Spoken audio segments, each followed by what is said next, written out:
नमस्कार विद्यार्थी मित्रांनो, आज आपण इयत्ता 12वी अर्थशास्त्र या विषयातील उपयोगिता विश्लेषण या प्रकरणातील उपयोगितेच्या संकल्पना अभ्यासणार आहोत। याच्यामध्ये दोन संकल्पना आहेत, एक एकूण उपयोगिता आणि दुसरी सीमांत उपयोगिता। आता अर्थशास्त्रामध्ये अशा अनेक संकल्पना आहेत की त्या संकल्पनांच्या पद्धतीने संकल्पनांच्या प्रमाणे आपण वर्तन करतच असतो, त्या पद्धतीने सगळीजण वागतच असते जगातली सगळी माणसं, परंतु आपल्याला माहित नसते ह्यो मागणीचा सिद्धांत, ह्यो उपयोगितेचा सिद्धांत, हिला सीमांत उपयोगिता म्हणायचं, ही संयुक्त मागणी, एकूण मागणी, हे माहिती नसते। आज आपण काय करणार आहोत, एकूण उपयोगिता म्हणजे काय आणि सीमांत उपयोगिता म्हणजे काय हे बघणार आहोत। आता याच्यातली पहिली संकल्पना एकूण उपयोगिता। आता एकूण उपयोगिता म्हणजे काय, एखाद्या वेळी एखाद्या व्यक्तीनं जेवढ्या नगांचा उपभोग घेतलेला असतोय तेवढ्या सर्व नगापासून मिळालेल्या उपयोगितेची बेरीज म्हणजे एकूण, किंवा त्याने उपभोगलेल्या सर्व नगापासून मिळालेल्या उपयोगितेची बेरीज म्हणजे एकूण उपयोगिता। आता उदाहरण समजा, संध्याकाळचं वातावरण आहे, पावसाळी वातावरण आहे, आपण बाजारपेठेतनं फिरायला निघालोय, हॉटेल समोरनं जात असताना मस्तपैकी कांदा भजीचा वास येते, आपल्या मनामध्ये लगेच निर्माण होते की जाऊन ती भजी खावं। मग आता आपण गेल्यानंतर समजा एक प्लेट भजी मागवते, एक प्लेट मध्ये 4 भजी असतात। आता 1, 2, 3, 4 असं एका पाठोपाठ एक आपण 4 भजी खातोय। मग या वेळेला त्या 4 भजीपासून आपल्याला जी काही उपयोगिता मिळाली ती उपयोगिता म्हणजे एकूण, आलं लक्षात। किंवा आपण समजा जेवायला बसलो, आता पूर्वीची माणसं 3-4 भाकरी वगैरे खात होती, पहिली भाकरी, दुसरी भाकरी, तिसरी भाकरी, चौथी भाकरी असं आपण म्हणू शकलो असतो। आता तसं नाही, आता कसं पहिली कोर, दुसरी कोर, तिसरी कोर, चौथी कोर, आता कोरवर आले, आलं लक्षात। म्हणजे काय, एकत्रित काय, आपण एखाद्या वस्तूचा उपभोग घेत असताना आपल्याला त्या उपभोग घेतलेल्या सर्व नगापासून जी काय उपयोगिता मिळत असते ती उपयोगिता म्हणजे एकूण। आपण आता बघत असतोय की दैनंदिन जीवनामध्ये हे करत असताना असं आपण वागतच असतोय। आता मी तुम्हाला मुद्दाम सांगतो काय करायचं, की आता एकूण उपयोगिता आणि सीमांत उपयोगिता म्हणजे काय ह्याचा आपण स्वतः अनुभव घ्यायचा घरी गेल्यानंतर, किंवा हा व्हिडिओ बघितल्यानंतर स्वतः नंतर पण बघू शकता, आलं लक्षात। आता समजा जाणीवपूर्वक एक तुम्हाला आवडणारा कुठलाही पदार्थ घ्या, समजा एक 5 पेढे घ्या, मग पहिला पेढा खाल्ला त्यापासून मिळाली उपयोगिता बघा, दुसरा पेढा खावा त्यापासून मिळाली उपयोगिता बघा, असं एका पाठोपाठ एक सगळे पेढे उपभोगल्यानंतर तुम्हाला जी काय उपयोगिता मिळाली ती म्हणजे एकूण, आलं लक्षात। असं जाणीवपूर्वक तुम्ही तुम्हाला आवडणारा कुठलाही पदार्थ आपण लक्षातच घ्यायचं, की ठरवूनच हे करायचंय की एकूण उपयोगितेची संकल्पना आज आपण बघू, आलं लक्षात, अनुभव आज समजूनच हे करायचं। आता एकूण उपयोगिता म्हणजे काय, उपभोग त्याने, मग ते कुणी असेल, तुम्ही असेल, मी असेल किंवा कुणी असेल, जाणीवपूर्वक आपण एखाद्या वस्तूचा एका पाठोपाठ एक एखाद्या वेळी जो काय उपभोग घेतोय त्या उपभोग घेतलेल्या सर्व नगापासून मिळालेल्या उपयोगितेची बेरीज म्हणजे एकूण उपयोगिता, समजलं। त्यानंतर दुसरी संकल्पना आहे सीमांत उपयोगिता। आता सीमांत उपयोगिता म्हणजे काय, उपभोग घेत असलेल्या वस्तूच्या शेवटच्या नगापासून मिळालेली उपयोगिता म्हणजे सीमांत, किंवा दुसऱ्या भाषेत पण सांगते, उपभोक्ता ज्या ठिकाणी आपला उपभोग थांबवतो तो सीमांत नग, आणि त्या नगापासून मिळालेली उपयोगिता म्हणजे सीमांत उपयोगिता। आता हे जर एकत्रित उदाहरण घेतल्यावर तुम्हाला अधिक चांगलं लक्षात येईल। आता समजा या ठिकाणी मी काय केले, एक उदाहरणासाठी चार्ट तयार केला, आपल्या पुस्तकामध्ये पण आहे, पुस्तकाचा पण तुम्ही संदर्भ घेऊ शकता। आता काय करणार आहे, एखाद्या वस्तूचा उपभोग आपण जाणीवपूर्वक घेणार आहोत आणि त्या वस्तूपासून मिळणारी जी काही एकूण उपयोगिता आणि सीमांत उपयोगिता कशी मिळत जात असते हे आपण बघणार आहोत. आता या ठिकाणी वस्तूचे नग मी उदाहरणामध्ये पेरू घेतलेत. दुसऱ्या कॉलम मध्ये एकूण उपयोगिता एककात मोजलेली आहे आणि तिसऱ्या कॉलम मध्ये सीमांत उपयोगिता एककामध्ये मोजलेली आहे. आता आपल्याला माहिती आहे कुठल्याही वस्तूचा उपभोग घेत असताना आपण एका पाठोपाठ एक उपभोगत जात असते आणि आपल्याला माहिती आहे पक्क माहिती आहे की कुठलीही वस्तू उपभोगत असताना पहिल्या नगापासून जेवढी उपयोगिता मिळते त्यापेक्षा दुसऱ्या नगापासून कमी मिळत असते. आलं लक्षात? कारण का ती वस्तू एकदा मिळाल्यानंतर पुन्हा मिळावी अशी आपली इच्छा जी असते ती जराशी कमी झाली असते. हे एवढं एक लक्षात ठेवायचं. इथले जे काही अंक आहेत हे अंक तुम्ही कुठलेही घेऊ शकताय. अमुक 10च घ्यायला पाहिजे, 2च घ्यायला पाहिजे, 5च घ्यायला पाहिजे, 20च घ्यायला पाहिजे असं काहीही नसते. फक्त त्यांच्यातला संबंध लक्षात ठेवायचा. उपभोग वाढीबरोबर मिळत जाणारी उपयोगिता ही कमी कमी कमी होत जात असते. एवढं एक पक्क लक्षात ठेवायचं. कुठल्याही वस्तूचा उपभोग घेत असताना जसं आपण उपभोग घेत जाऊ तसं त्या वस्तूपासून मिळणारी उपयोगिता ही कमी कमी कमी कमी होत जात असते. आपण जेवत असताना बघा आई मला आता भाकरी बास म्हणतोय, भजी बास म्हणतोय. म्हणजे काय आपल्याला त्या भजीपासून किंवा त्या भाकरीपासून मिळणारी उपयोगिता पूर्ण झाली. आपल्याला ते बास झालं, उपयोगिता मिळत नाही. अशा वेळेला आपण आईला काय म्हणतोय, आई मला आता चपाती बास, आता मला भाकरी बास. आलं लक्षात? हा जो काही संबंध आहे हा संबंध लक्षात ठेवायचा. कुठल्याही वस्तूचा उपभोग घेत असताना की जसं आपण उपभोग घेत जातो तसं त्या वस्तूपासून मिळणारी जी काही उपयोगिता ती कमी कमी होत जातात. हा जो काही संबंध आहे हा संबंध फक्त लक्षात ठेवायचा. आणि मग आपण इकडे उदाहरणार्थ बघूया. आता समजा या ठिकाणी मी पहिला पेरू घेतला, पहिला नग घेतला आणि या पहिल्या पेरू पासून मला समजा एक 10 एकक उपयोगिता मिळाली. पहिलाच नग उद्भवला यापासून 10 एकक उपयोगिता मिळाली. आता या ठिकाणी सीमांत नग कुठला आहे? पहिलाच नग आहे. मग याला सीमांत उपयोगिता किती असणार आहे? सीमांत उपयोगिता पण 10च असणार आहे. 10च आहे. आलं लक्षात? आणि एकूण उपयोगिता म्हणजे काय? उपभोगत्याने उपभोगलेल्या सर्व नगापासून मिळालेल्या उपयोगितेची बेरीज म्हणजे. आता इथं एकूण उपयोगिता किती आहे? उपभोगत्याने किती नग उपभोगले? एकच.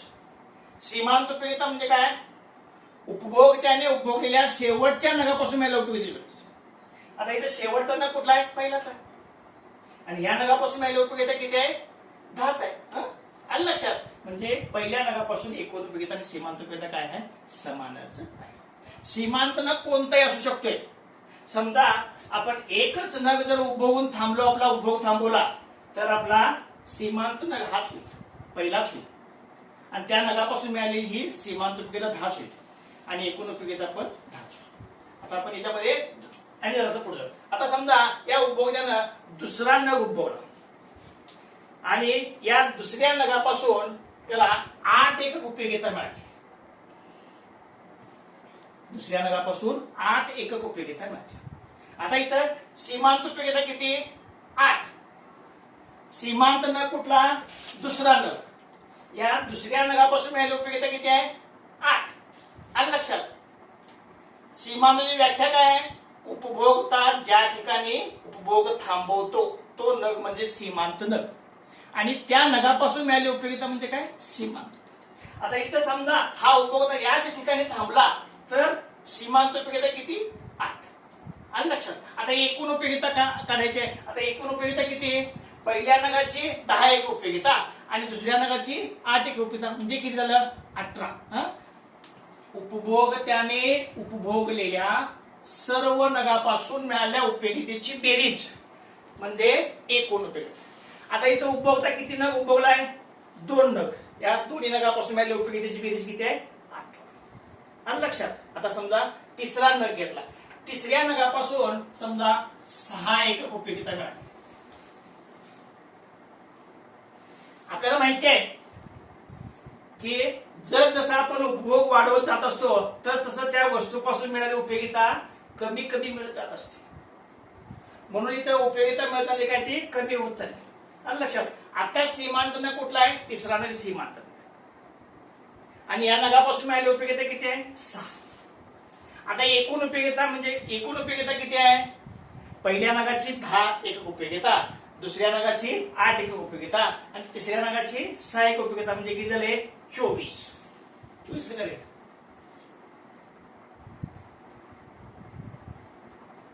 लक्षात येते? त्यानंतर समजा चौथा नग उद्भवला. चौथ्या नगापासून समजा या ठिकाणी 4 एकक उपयोगिता मिळाली. एकूण उपयोगिता किती झाली? 28 झाली. बघा तुम्ही बेरीज करू शकता. सर्व सीमांत उपयोगितेची बेरीज म्हणजे एकूण उपयोगिता किंवा एकूण उपभोक्त्याने उपभोगलेल्या सर्व नगापासून मिळालेल्या उपयोगितेची बेरीज म्हणजे एकूण उपयोगिता. आलं लक्षात? आता समजा या ठिकाणी उपभोक्त्याने 5वा नग घेतला आणि या 5व्या नगापासून 2 एकक उपयोगिता मिळाली. आता ह्या ठिकाणी या स्टेजला सीमांत उपयोगिता किती? 2. सीमांत नग कुठला? 5वा नग आणि या 5व्या नगापासून मिळालेली उपयोगिता 2. आता एकूण उपयोगिता किती आहे? या ज्या काय हे जे काही 5 नग सगळे उपभोगले आहेत ह्या सर्व नगापासून मिळालेल्या उपयोगितेची बेरीज किती झाली? 30 झाली. आता या ठिकाणी उपभोक्त्याला 2 एकक उपयोगिता मिळाली. समजा उपभोक्त्याला अनेक नग घेतला, 6वा नग घेतला. आता इथं 12 झाले तरी पण आग्रह खातर 1 नग घेतला तर नको होतं, त्यामुळं त्याला उपयोगिता समजा या ठिकाणी 0 मिळाली 6व्या नगापासून.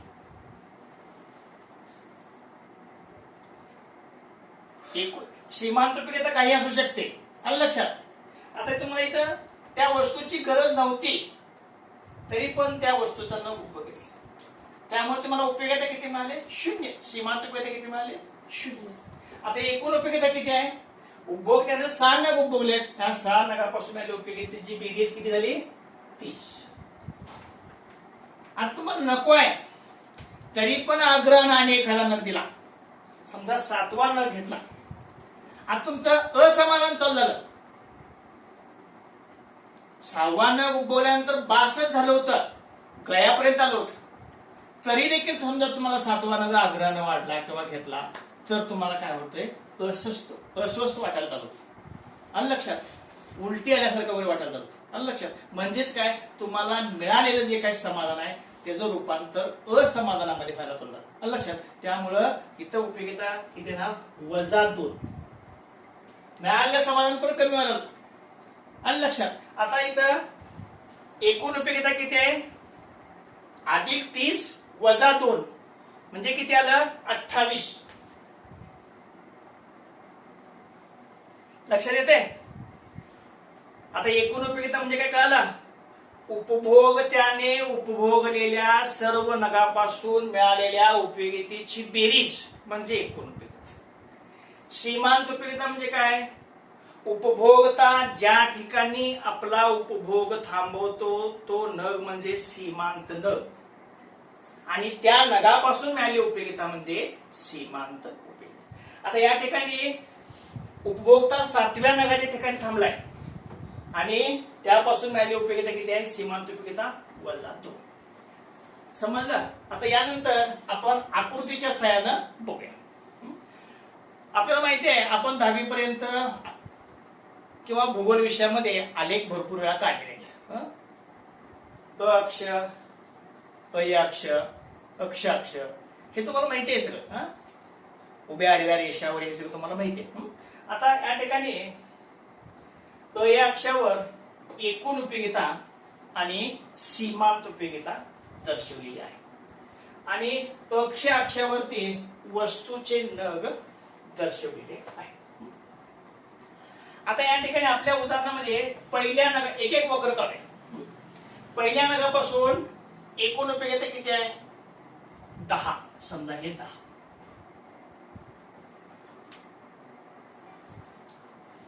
त्यानंतर दुसऱ्या नगापासून एकूण उपयोगिता किती मिळाले? 18.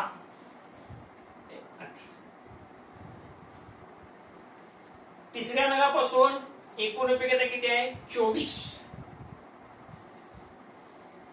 चौथ्या नगापासून एकूण उपयोगिता किती आहे 28. पाचव्या नगापासून एकूण उपयोगिता किती आहे 30. सहाव्या नगापासून एकूण उपयोगिता किती आहे 30. आणि सातव्या नगापासून एकूण उपयोगिता किती आहे 28. हे उपयोगितेचे नग आणि त्यापासून मिळालेली जी काय उपयोगिता आहे त्या उपयोगितेचे बिंदू आपण घेऊन जोडलो की आपल्याला एक वक्र मिळतो.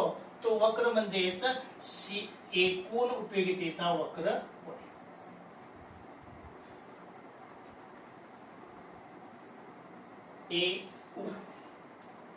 लक्षात येते.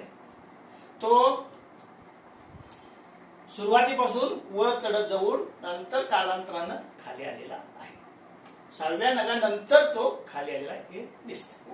त्यानंतर सीमांत उपयोगितेचा वक्र काढला. पहिल्या नगापासून सीमांत उपयोगिता किती आहे 10. दुसऱ्या नगापासून सीमांत उपयोगिता किती आहे 8. तिसऱ्या नगापासून सीमांत उपयोगिता किती आहे 6. चौथ्या नगापासून सीमांत उपयोगिता किती आहे 4. पाचव्या नगापासून सीमांत उपयोगिता किती आहे 2. सहाव्या नगापासून सीमांत उपयोगिता किती आहे 0. अक्षराला छेदलो बघा आपण तिथं 0. आणि सातव्या नगापासून एकूण उपयोगिता किती सीमांत उपयोगिता किती आहे -2. लक्षात येते.